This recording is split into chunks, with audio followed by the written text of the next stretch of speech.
संत श्री हरि प्रेमानंद महाराज बहुत निर्मल और सरल स्वभाव के संत हैं।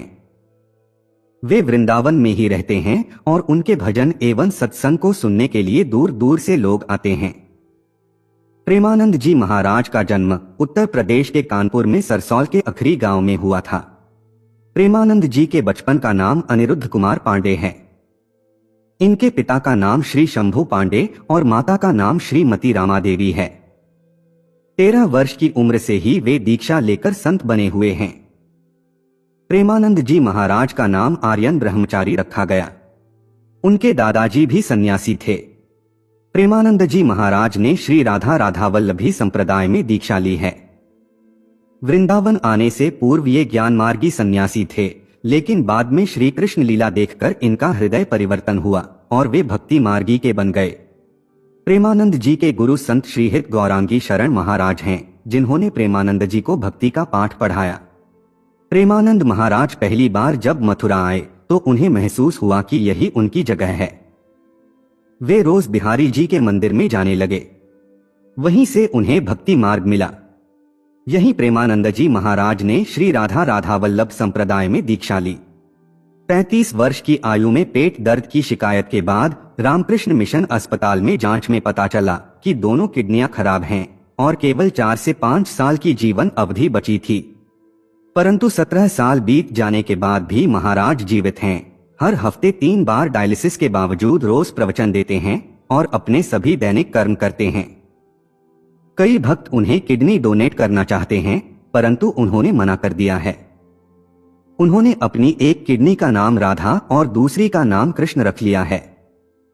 आइए सुनते हैं इस दिव्य व्यक्तित्व के कुछ अनमोल वचन। सुख एवं दुख की स्थिति सत्य नहीं है, सुख का स्वरूप विचार से है। जो हरि का भक्त होता है उसे हमेशा जय की प्राप्ति होती है। उसे कोई परास्त नहीं कर सकता है। भगवत प्राप्ति के लिए वेश परिवर्तन की नहीं, अपितु उद्देश्य परिवर्तन की आवश्यकता है। क्रोध को शांत करने के लिए एक ही उपाय है। बजाय यह सोचने के कि उसका हमारे प्रति क्या कर्तव्य है, हम यह सोचे कि हमारा उसके प्रति क्या कर्तव्य है। प्रभु का नाम जप संख्या से नहीं, डूब कर करो। ब्रह्मचर्य की रक्षा करें। ब्रह्मचर्य बहुत बड़ा अमृत तत्व है। मूर्खता के कारण लोग इसे ध्यान नहीं देते हैं। जिसका चरित्र ठीक नहीं है वह कभी सुखी नहीं हो पाएगा, इसलिए चरित्रवान बनो। जिनके मुख में प्रभु का नाम नहीं है वह भले ही जीवित है, लेकिन मुख से मरा हुआ है। कोई व्यक्ति तुम्हें दुख नहीं देता, बल्कि तुम्हारे कर्म उस व्यक्ति के द्वारा दुख के रूप में प्राप्त होते हैं। सत्य की राह पर चलने से निंदा और बुराई अवश्य होती है, इससे घबराना नहीं चाहिए। जो परमात्मा में विश्वास रखते हैं वही हर पल शांति और संतुलन पाते हैं। जो व्यक्ति निंदा और आलोचना को सहन कर लेता है वही सच्चे तपस्वी का दर्जा प्राप्त करता है। जीवन में हर परेशानी एक अवसर होती है आत्मा की गहराई समझने का। जो जीवन में धैर्य और संतोष को अपना साथी बना लेता है वह कभी दुखी नहीं रहता। किसी के पास इतनी शक्ति नहीं कि भौतिक संसार में आपको थाम ले।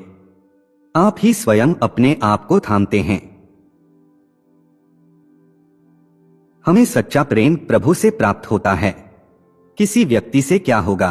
कोई व्यक्ति हमसे प्यार कर ही नहीं सकता, क्योंकि वो हमें जानता ही नहीं, तो कैसे करेगा? सच्ची भक्ति वह है जो बिना स्वार्थ के होती है, जिसमें केवल प्रेम और समर्पण होता है। जीवन में सफलता वही है जो आत्मा की शांति और संतुष्टि बढ़ाए।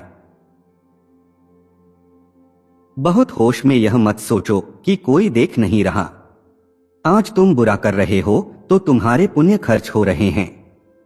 जिस दिन तुम्हारे पुण्य खर्च हुए, अभी का पाप और पीछे का पाप मिलेगा। तब त्रिभुवन में कोई तुम्हें बचा नहीं सकेगा।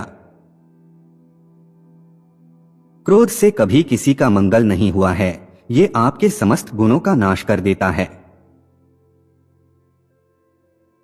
कौन क्या कर रहा है इस पर ध्यान मत दो, केवल हमें सुधारना है, इस पर ध्यान दो।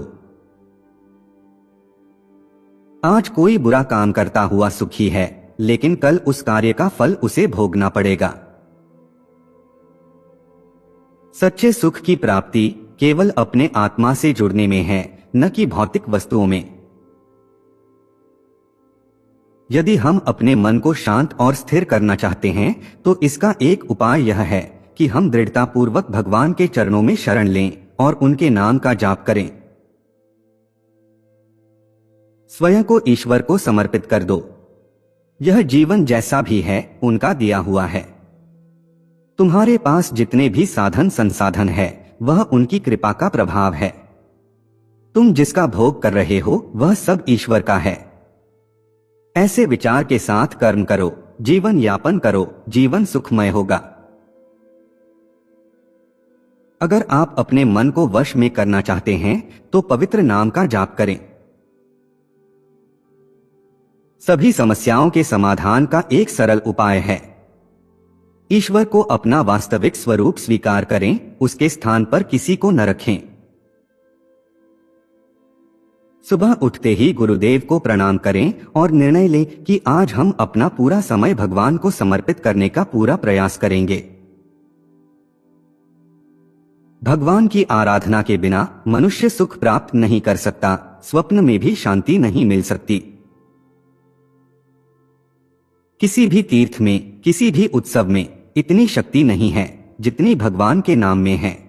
इसलिए अपने आप को भगवान के नाम में डुबो दें।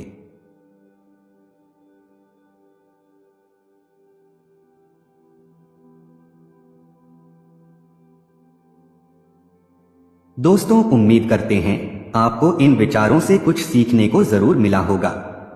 जो कोट्स आपको पसंद आए हों उन्हें कमेंट बॉक्स में लिखकर बताएं और चैनल को सब्सक्राइब करना न भूलें।